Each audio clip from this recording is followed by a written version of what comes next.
வீரபாண்டியர் அவர்களை வணங்கி மாபெரும் பொது உறுப்பினர் கூட்டத்திற்கு இந்த நாடாளுமன்ற தேர்தல் வெற்றி மட்டும் போதாது,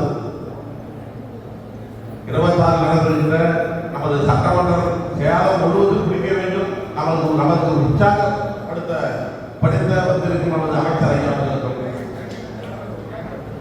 நமது மாவட்ட கழக செயலாளர் ஏற்பாடு செய்த மாவட்ட கழக செயலாளர் அவர்களுக்கும், மத்திய மாவட்ட கழக செயலாளர் நமது சட்டமன்ற உறுப்பினர் அண்ணா அவர்களுக்கும், நாடாளுமன்றத்திலே மோடியா இருந்தாலும் சரி, நாயகி மோடியா இருந்தாலும் சரி, தலைவருக்காகவும் தமிழ்நாட்டிற்காகவும் எதை வேணாலும் செய்ய தப்பி எனக்கு ஒரு தெப்பை கொடுத்து என்ற அண்ணனாக இன்று அமர்ந்திருக்கும் மாவட்ட கழக செயலாளரும் நமது எம்பி அவர்களுக்கும் முதற்கண் வழக்கத்தை தெரிவித்துக் கொண்டு, மற்றும் ஒன்றிய பேரூர் கழக செயலாளர்கள், மாவட்ட கழக நிர்வாகிகள், கிளைக்கழக செயலாளர்கள், ஊராட்சி மன்ற தலைவர்கள், மகளிர் அணி, சார்பணி இவர்கள் அனைவருக்கும் என் முதற்கண் வணக்கத்தையும் நன்றியும் தெரிவித்துக் கொண்டு, இந்த 30 விழா என்பது எதற்காக என்று அனைவரும் தெரிந்த ஒன்று. பேரறிஞர் அண்ணா, பெரியார், கழகம் போன்றிய இந்த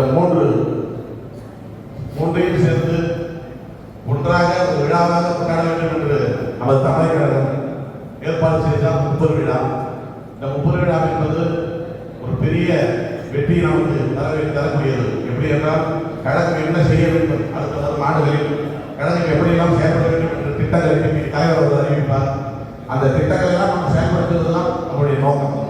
அந்த நோக்கம் நிறைவேற்றும் வரையில் நாம் அனைவரும் 2026ஆம் வருடத்தில் நடைபெறுகின்ற நாடாளுமன்ற தேர்தல் போல பெரும் வெற்றியை சட்டமன்ற தேர்தலில் நாம் பெற்று நமது கழகத்திற்கும் தளபதியாருக்கும் உறுதுணையாக இருந்து என்றால், திராவிட முன்னேற்ற கழக ஆட்சி அமைத்தால் மட்டுமே அனைத்து திட்டங்களும் நமக்கு வந்து சேரும்.